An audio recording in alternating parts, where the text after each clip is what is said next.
Assalamualaikum warahmatullahi wabarakatuh. Alhamdulillahirrabbilalamin. Puji dan syukur senantiasa kita panjatkan kepada Allah Subhanahu wa taala. Karena dengan limpahan kesehatannya sehingga kita masih dapat kembali berjumpa di channel TV IAIN Parepare, khususnya dalam program Bincang Akademia. Nah, Insan Akademisi IAIN Parepare, hari ini kita kedatangan lagi salah satu orang narasumber untuk berbicara dan membahas terkait tentang penelitian yang dilakukan di tahun 2020 dan 2021. Nah, di studio kita hari ini kita sudah kedatangan salah seorang peneliti, yaitu Pak Afidatul Asmar, MSOS. Assalamualaikum Pak Afi.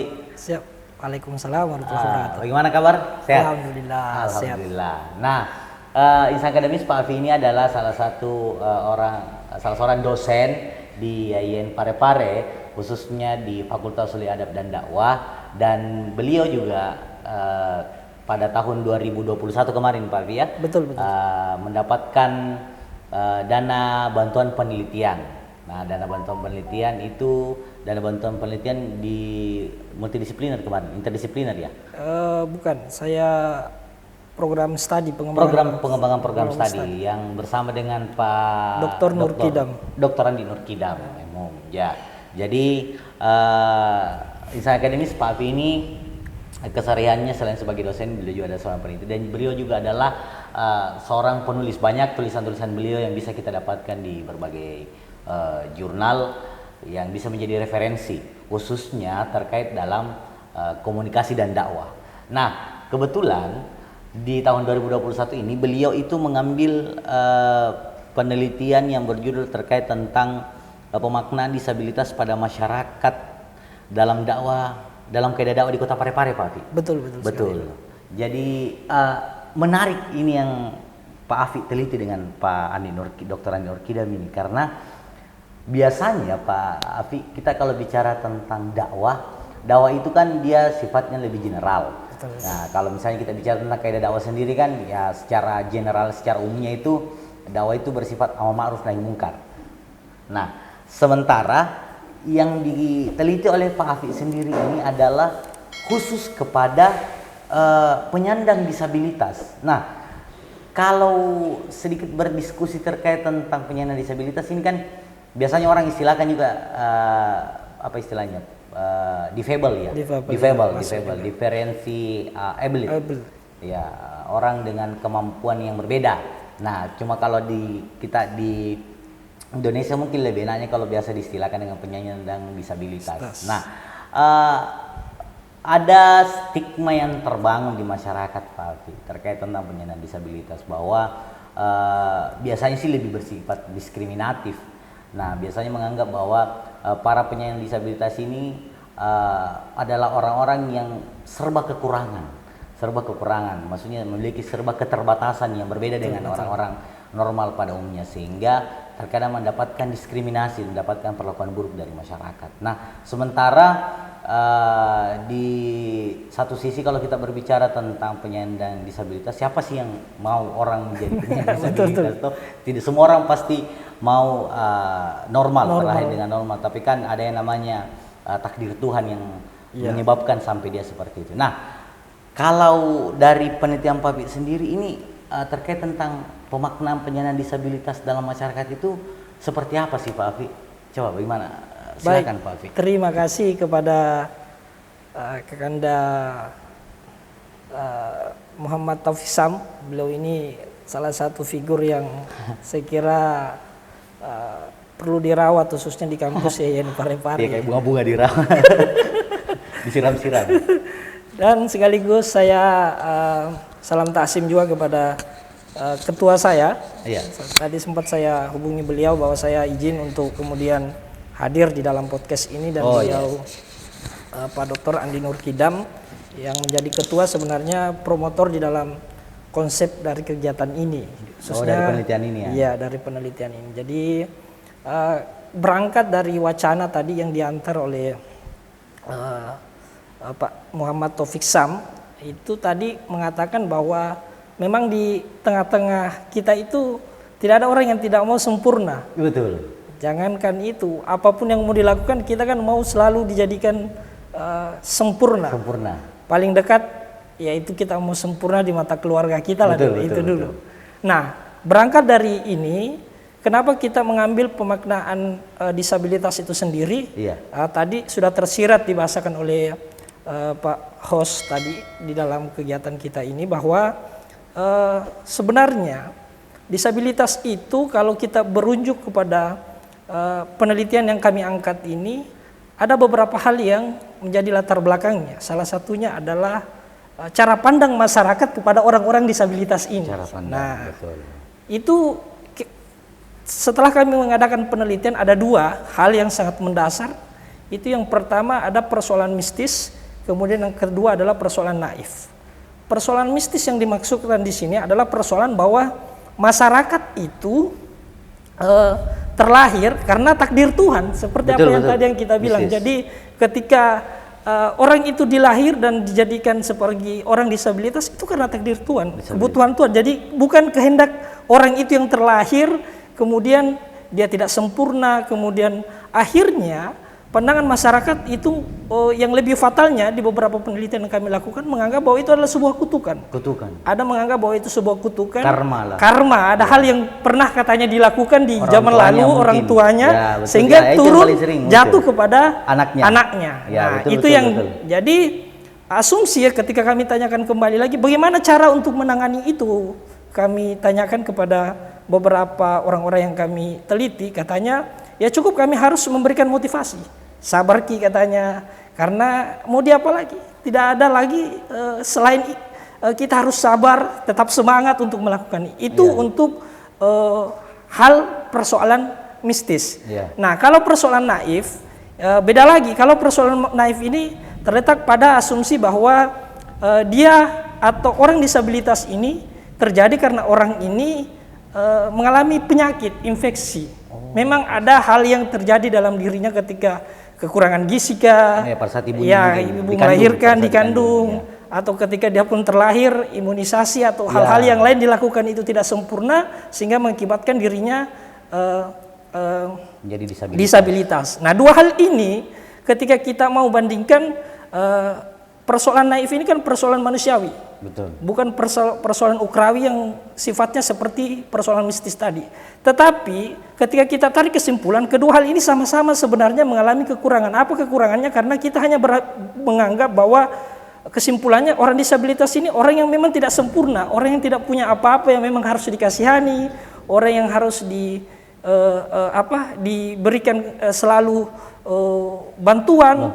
Nah, persoalannya kemudian ketika kita turun ke lapangan, misalnya kalau di kota Parepare ini, karena subjek yang kami ambil adalah Parepare, dari data itu dari 2020 ke 2021 itu dari 503 orang yang didata oleh dinas sosial itu naik ketika di tahun 2021 menjadi 609 orang. Dari berapa tadi Pak? Dari 503 jumlah menjadi 609 orang. 609. Itu kan meningkat itu. Meningkat, nah, 10% ini. 10%, betul. Nah, sedangkan kalau kita masuk 20% malah. 20%. Betul. Malahan kalau kita masuk ke BPS statistik di Indonesia itu di tahun 2021 itu ada 22,7 juta orang yang mengalami disabilitas. Nah, ini kalau kita persenkan itu katanya ada 5% dari jumlah penduduk di Indonesia. Nah, ini hal yang memang harus kita sikapi bersama-sama. Kenapa? Karena ternyata disabilitas ini yang saya maksudkan tadi, kalau anggapan kita hanya menganggap memberikan bantuan, itu kan tidak habis. Harus ada langkah yang konkret yang bisa dibangun kepada orang disabilitas ini sendiri, sehingga dia tidak hanya menunggu nanti ada orang yang memberikan dia bantuan, datang orang kasih kaki, apalagi misalnya kerjaan, ya itu dia harus dibina sebenarnya. Makanya yang saya katakan tadi, dua hal ini memang yang paling banyak naik di dalam survei kami atau penelitian kami di lapangan. Nah, tetapi di akhir daripada itu kami menyimpulkan bersama Pak Ketua saya bahwa persoalan naif dan persoalan mistis ini tidak bisa hanya sampai di situ, tetapi harus ada harus adanya persoalan analisis kritisnya. Analisis kritis ini kita harus beranggapan bahwa di dalam masyarakat disabilitas ini harus adanya bantuan, harus adanya juga pendidikan, harus adanya semacam sosialisasi khusus untuk orang-orang disabilitas yang memberikan ruang dan tempat kepada orang-orang disabilitas ini, sehingga ketika tidak ada lagi orang yang membantunya, dia mampu untuk kemudian mengembangkan dirinya, bisa mencari. mandiri. Ya, itu yang kita ingin dorong sebenarnya di dalam penelitian ini. Nah, kenapa kita pakai dalam kajian dakwah? Karena Islam sebenarnya, khususnya kalau kita kembali ke sejarah Rasulullah SAW, itu ada sebuah kisah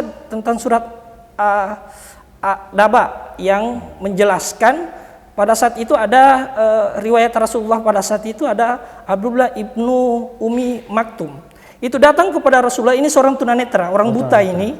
Dia datang kepada Rasulullah SAW pada saat itu untuk meminta saran. Tetapi Rasulullah pada saat itu tidak menghiraukan, karena pada saat itu Rasulullah lagi rapat sama orang-orang Quraisy, kurang lebih seperti itulah.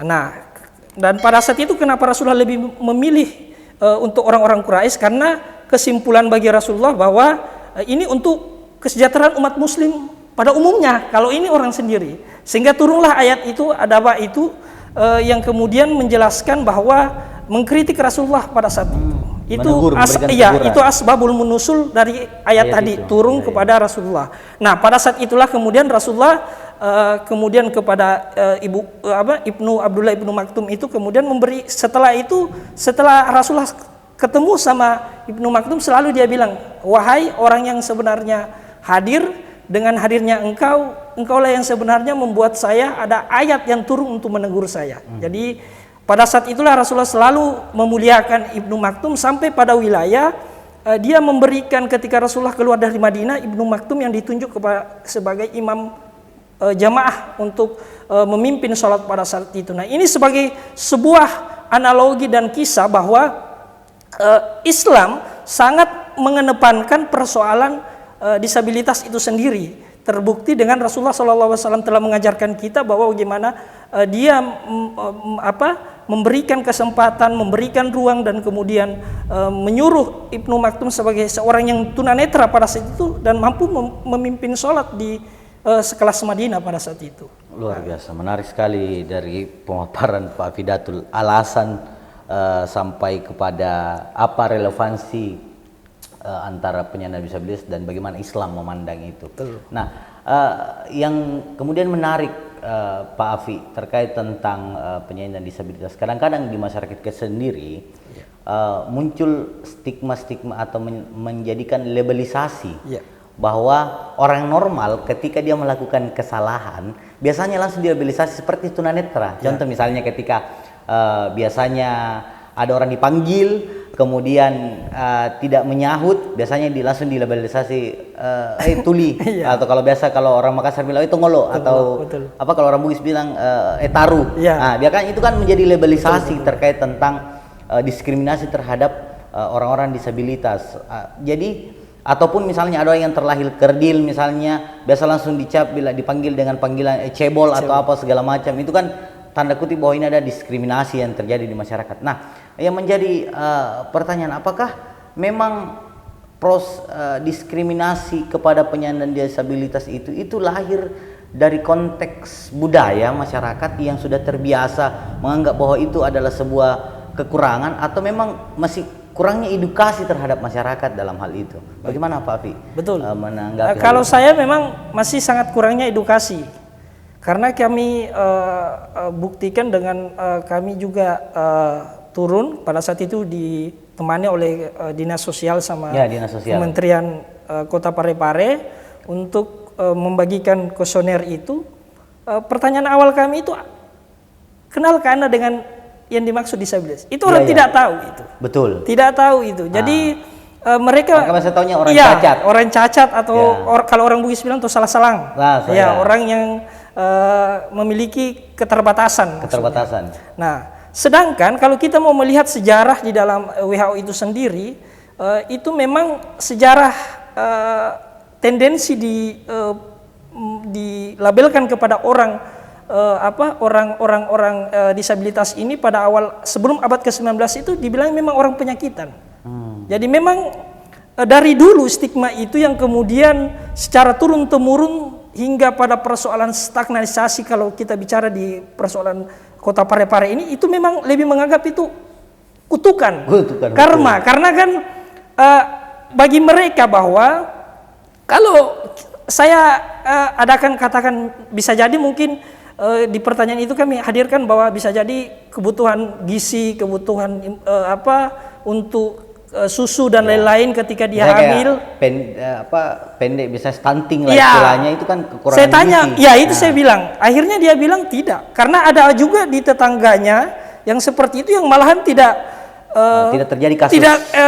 Kalau mau dipikir jangankan susu, mereka makan untuk keluarganya saja tidak punya, tetapi ketika melahirkan anaknya dia sempurna normal. Nah, betul. Ini hal-hal seperti ini yang kemudian menjadi hal yang menarik bagi kami ketika turun di lapangan itu, karena membuat pertanyaan baru bagi kami sendiri bahwa betul ya, ada hal yang sebenarnya turun, yang tadi dua hal itu yang kemudian kami simpulkan bahwa dua hal ini sangat membangun di dalam persoalan pemahaman khususnya masyarakat di Kota Parepare terkait tentang orang disabilitas. Yang pertama itu adalah persoalan mistis, yaitu persoalan itu takdir Tuhan. Kemudian yang kedua adalah persoalan naif tadi, bahwa manusia itu pada umumnya ya memang karena kekurangan gizi. Nah, sehingga kalau mau ditanyakan tadi apa yang harus dilakukan untuk sekarang, kalau mau dilihat dari rumusan masalah kami yang akhirnya kami bangun di dalam penelitian ini adalah orang-orang di Kota Parepare hari ini memang harus memberikan ruang. Taruhlah, ya kan, kalau kita bicara tentang Undang-Undang Nomor 8 Tahun 2016, itu sangat tegas bahwa negara harus menjamin orang-orang disabilitas.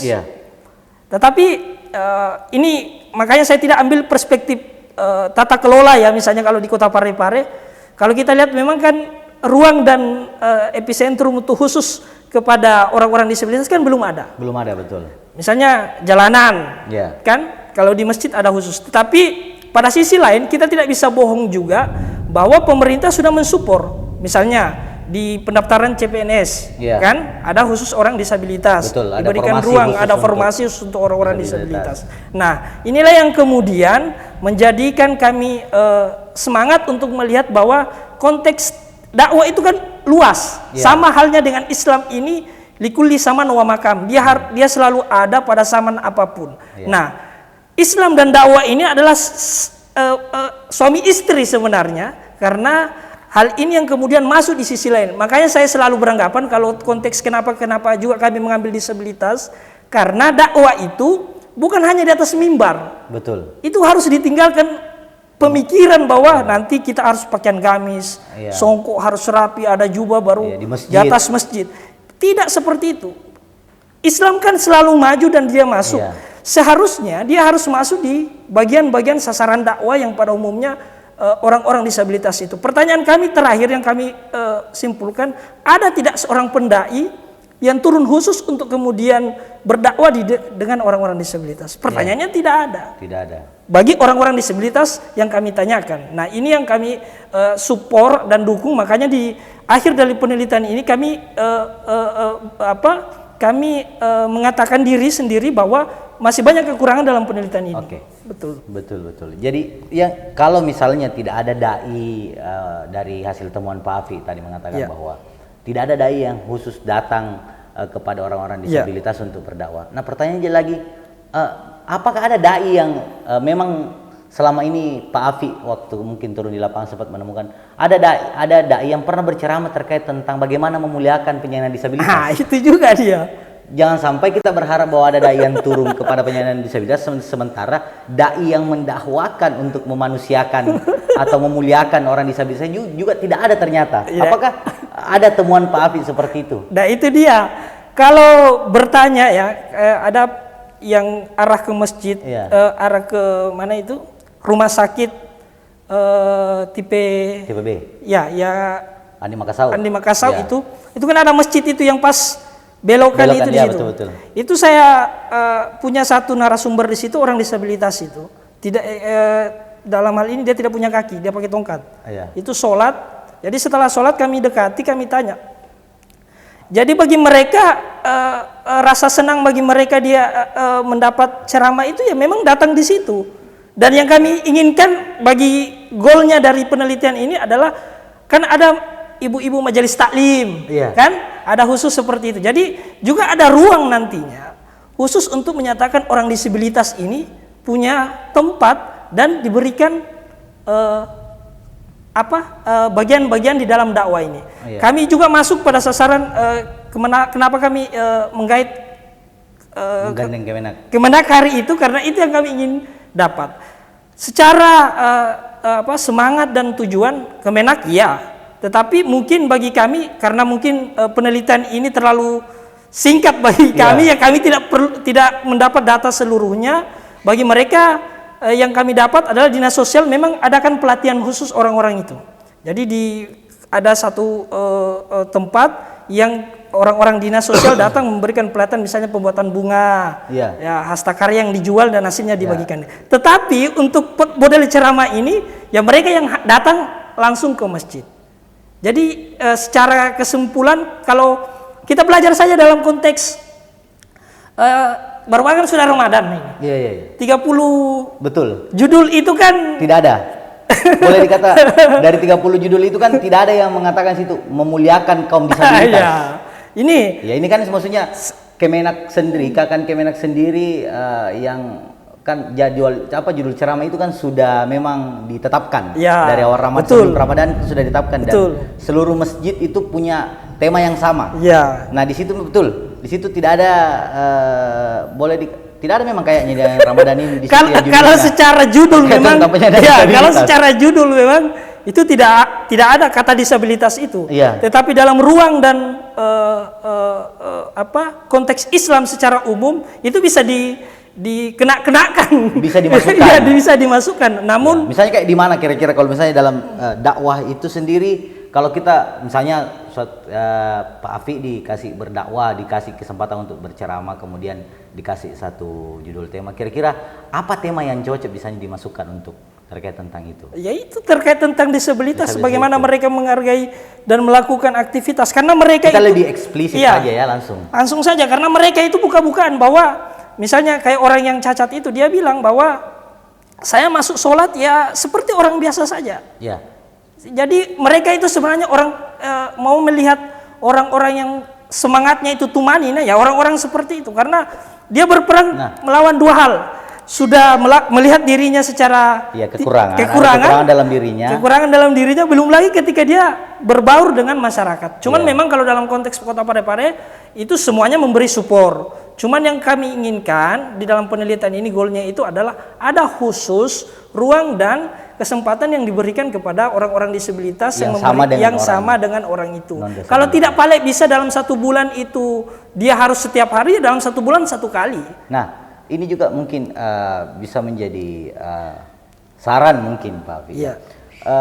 Atau mungkin Pak Afi mungkin sempat juga menyarankan kepada Kementerian Agama khususnya ada di Kota Parepare, kenapa tidak kita melakukan pelatihan dakwah, pelatihan dai kepada penyandang disabilitas? Apakah Pak Afi menyarankan seperti itu kemarin kepada di FGD kan kemarin goalnya itu beliau membuka ruang dan kemudian mengatakan bahwa kami siap kemudian bersama-sama melakukan itu. Cuman kan itu yang saya maksud. Kita di dalam penelitian ini kan punya target waktu. Ya, makanya di dalam akhir ini kami menyarankan bahwa siapapun itu bisa melanjutkan penelitian ini yang bisa kemudian implementatif kepada 2 lembaga itu, karena di sisi lain Dinas Sosial dan Kementerian Agama Kota Parepare memang dalam ruang ini sangat dekat dengan hal itu. Kenapa kita ambil itu? Karena dalam kajian dakwanya Kementerian Agamanya, dalam kajian data dan analisis sosialnya itu kena dengan Dinas Sosial yang memang pada ruang dan divisi itu memiliki, memang kayak di Dinas Sosial itu punya divisi khusus disabilitas. Di Kementerian Agama pun ada yang mewakafkan hal itu untuk kemudian turun untuk di wilayah yang seperti itu. Disabilitas. Betul. Oh iya. Menarik sekali. Jadi insan akademisi yang Parepare Pak Afi tadi ini mencoba untuk memberikan tawaran bahwa di dalam penelitian Pak Afi ini dia menjelaskan, dan Pak Andi Nur Kidam ini menjelaskan terkait tentang peran dari dua kementerian ya, Kementerian Sosial dan Kementerian Agama terkait dengan bagaimana apa istilahnya tadi Pak Afi yang kita bilang itu terkait tentang bagaimana kita mengefektifkan pelatihan-pelatihan kepada para penyandang disabilitas ini khususnya ada di Kota Parepare. Nah, ada lagi satu mungkin pertanyaan seperti ini Pak Afi. Ketika misalnya tadi kita sempat singgung, tadi Pak Afi sempat singgung terkait tentang pendaftaran CPNS itu sudah membuka khusus formasi kepada para penyandang disabilitas. Ada formasi untuk penyandang disabilitas. Nah, yang belum saya temukan ini Pak Afi, bagaimana swasta sendiri? Nah, kadang-kadang kan penyandang disabilitas itu maksudnya begini, tidak semua orang punya kesempatan yang sama untuk bekerja di institusi pemerintahan. Bahkan lebih banyak terbuka peluang kerja itu sektor privat. Sektor privat. Nah, sementara para penyandang disabilitas kalau kita melihat kenyataannya di dalam sektor privat, mereka lebih banyak menjadi pekerja kasar. Betul. Menjadi buruh, menjadi apa segala macam, misalnya menjadi kuli dan segala macam. Nah, kalau menurut Pak Afi, apakah tidak bisa kita untuk merekomendasikan melalui dua kementerian ini, atau minimal di Kementerian Sosial lah, kita merekomendasikan kepada sektor privat untuk ayo coba kayak kita institusi pemerintah, mari kita terbuka kepada penyandang disabilitas, terima mereka sesuai dengan skill yang mereka miliki, bukan dengan mendiskriminasi di batas-batas pekerjaan, hanya pekerjaan kasar. Bagaimana Pak Afi? Sangat betul ya. Saya mengutip kembali yang kalau kita kembali ke Undang-Undang Nomor 8 tahun 2016 itu titah negara yang kemudian menyuruh aparatur negara ini untuk kemudian memberikan hak dan kewajiban yang sama kepada orang penyandang disabilitas ini tanpa harus mendiskriminasikan. Bukan kemudian kita harus menutup diri bahwa memang mereka orang terbatas, ya cukup diberikan sedekah. Itu kan sampai kapan kita harus bersedekah? Yang perlu kita berikan adalah ketika sedekah ini berhenti, orang-orang disabilitas ini mampu mandiri untuk menghadirkan apa yang patut dan sama di mata orang yang pada umumnya sama dengan diri kita. Nah, kalau di Parepare sendiri kalau kita melihat data juga betul, tapi paling banyak itu tukang pijit. Mereka itu. Ya, tunanetra. Tunanetra. Rata-rata tunanetra kan dari dulu terkenal. Betul. Biasanya. Itu ada stigma kalau tunanetra itu saja itu tukang pijit. Iya, itu dia yang saya maksud. Tapi bukan pijit esek-esek ya. Bukan. Ya, tetapi meskipun pada ruang dan waktu itu terseret mereka kepada wilayah hal-hal yang seperti itu. Pelecehan seksual bisa terjadi loh. Karena kalau misalnya tempat yang mereka tempati dan orang yang datang memang juga itu, kan kadang mereka dipanggil. Nah, untuk mencari sebuah rupiah untuk kehidupan dirinya, ya memang mereka harus melakukan itu. Nah, bagi kami itu yang saya maksudkan tadi bersama-sama dengan ketua peneliti saya, bahwa memang harus ada kontinuitas. Ada hal yang memang betul-betul menggarap ini. Nah, saya lihat kemarin kalau dalam konteks kampus kita ini, mahasiswa kita kan sebenarnya orang-orang yang mampu melakukan itu juga di dalam penelitian-penelitian itu. Bukan hanya pada wilayah persoalan administrasi saja, tetapi kan sudah saatnya, karena dalam hal ini Kementerian dan Dinas Sosial Kota Parepare itu juga mau. Cuman bagi saya melihat harus ada lagi yang datang ke sana, karena kan ini kelembagaan. Nah, kalau tadi persoalan CPNS itu memang belum ada.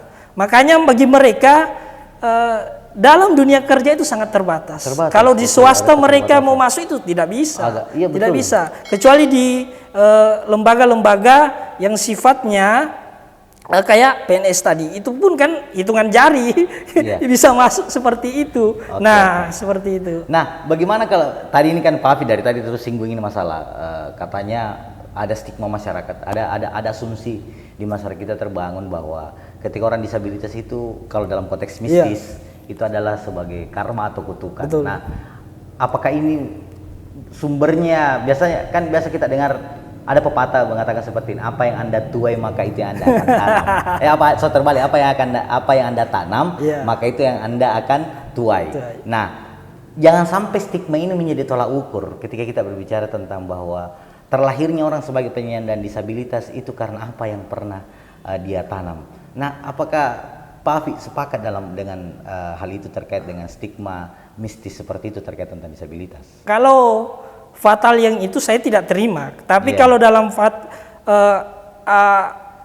awal dari mistis itu kan sebenarnya beranggapan bahwa ini takdir dari Tuhan. Tuhan yang kasih ke kita, yang mau media apa? Karena Tuhan yang kasih kita, masa kita mau mengkudeta Tuhan kan?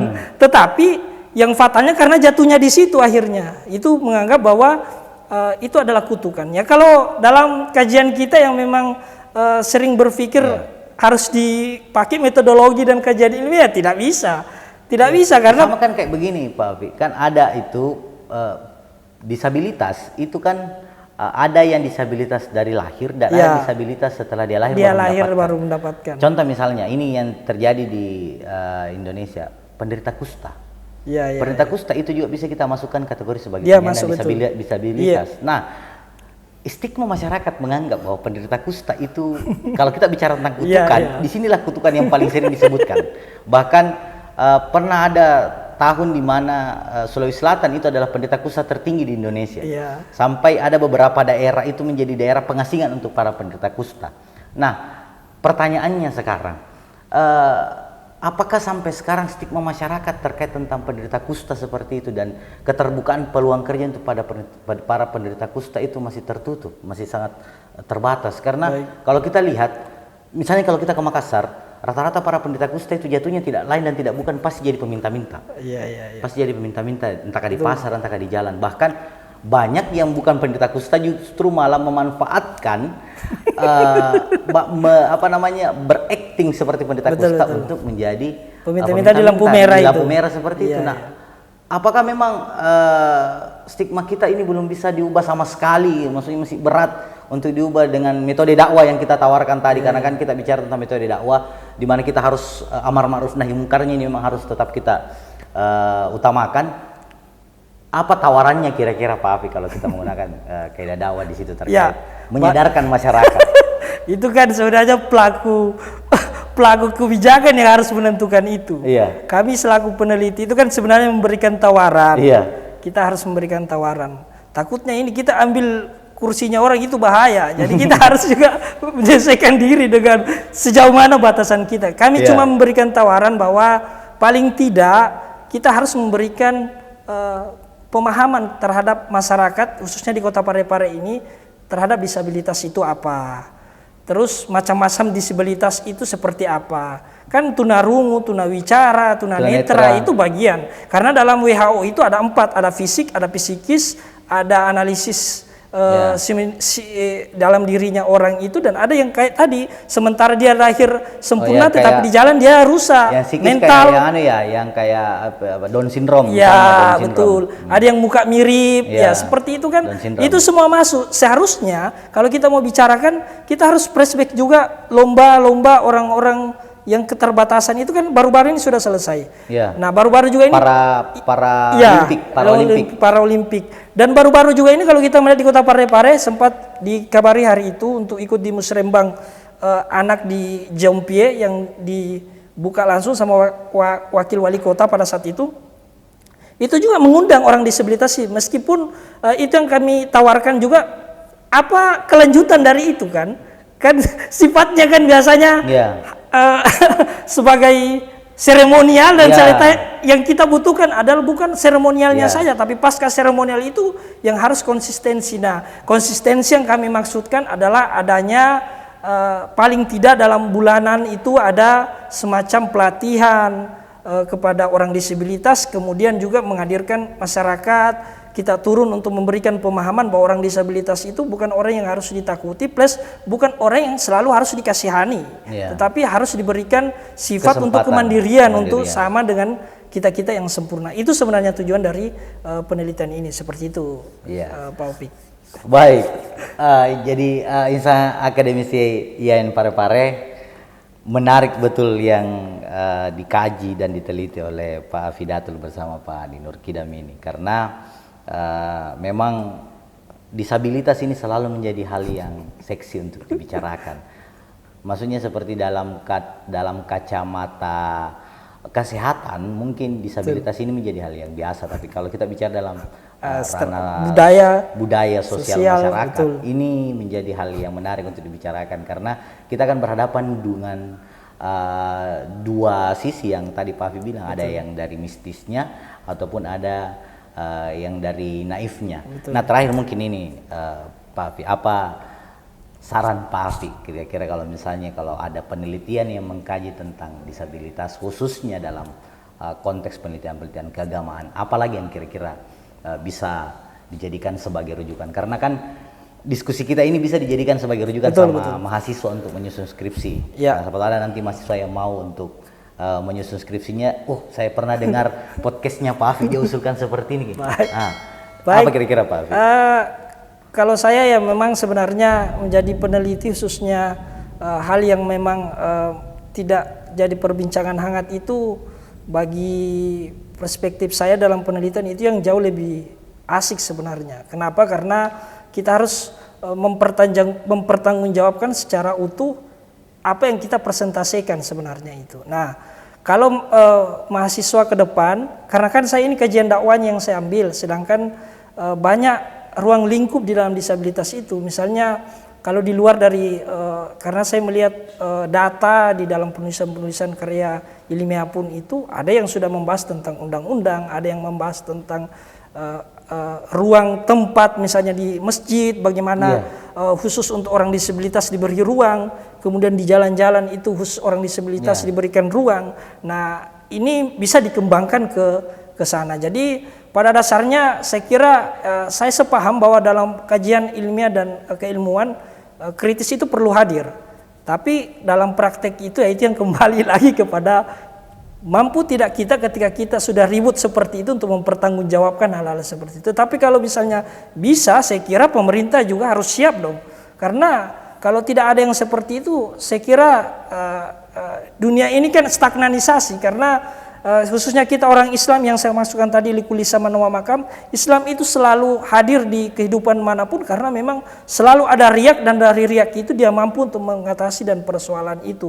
Nah, kesimpulan akhir dari kami bahwa disabilitas itu adalah orang yang memang butuh bantuan dari kita sebagai orang normal, tetapi bukan kemudian bantuan yang kita maksudkan asumsinya selalu bicara tentang materi itu dalam hal memberikan sembako misalnya, memberikan uang misalnya, tetapi yang mereka butuhkan adalah mereka bisa diberikan ruang di dalam menjamin kemandirian di mereka, memberikan ruang kepada mereka bahwa ketika mereka ada di tengah-tengah masyarakat, mereka tidak didiskriminasi itu bilang itu sih lagi orang salah-salahnya, itu sih lagi orang kusta itu kan, itu kan label itu meskipun singkat tapi sakit, dan orang begitu itu mereka sudah biasa, tetapi karena biasa itulah yang sebenarnya itu yang bahaya sebenarnya. Tidak boleh dibiasakan terus-menerus. Itu maksud saya seperti itu. Nanti di warung kopi kita lanjut saja. Terima kasih Pak Kopi. Ya, jadi Indonesia yang pare-pare itu tadi kesimpulan dari Pak Fidatul. Sebenarnya kita juga berharap ini Pak Fidatul ini melahirkan dalam bentuk karya, misalnya membuat buku yang judulnya Dakwah Disabilitas. Nah, kenapa kita berharap seperti itu? Supaya buku rujukan dari Pak Afi ini bisa digunakan oleh orang dari Kementerian Agama, bahwa ternyata kalau kita mau berdakwah ataupun orang disabilitas mau berdakwah, begini metodenya. Nah, itu mudah-mudahan kita berharap nanti Pak Afi membuat karya terkait tentang dakwah disabilitas itu. Kami ucapkan terima kasih Pak Afi sudah bergabung di studio kita sore hari ini. Nanti kita lanjutkan lagi di bincang-bincang berikutnya, di penelitian Pak Afi yang berikutnya, dan saya yakin pasti akan lebih menarik dibandingkan penelitian yang kemarin Pak Afi angkat bersama dengan Pak Dr. Andi Nurkidam. Terima kasih insan akademis Yayan Pare-Pare sudah menyaksikan sharing diskusi terkait tentang penelitian kita, yang penelitian dosen-dosen yang ada di Yayan Pare-Pare untuk tahun 2020 dan 2021. Kita jumpa lagi di diskusi berikutnya dengan menghadirkan narasumber yang pastinya sangat kompeten untuk membahas terkait tentang penelitian-penelitian yang telah mereka lakukan. Saya host dari Bincang Akademia, Muhammad Taufik Sam, pamit undur diri dari hadapan Insan Akademis. Lebih dan kurangnya mohon dimaafkan. Bila itu ada, assalamualaikum warahmatullahi wabarakatuh. Waalaikumsalam warahmatullahi wabarakatuh.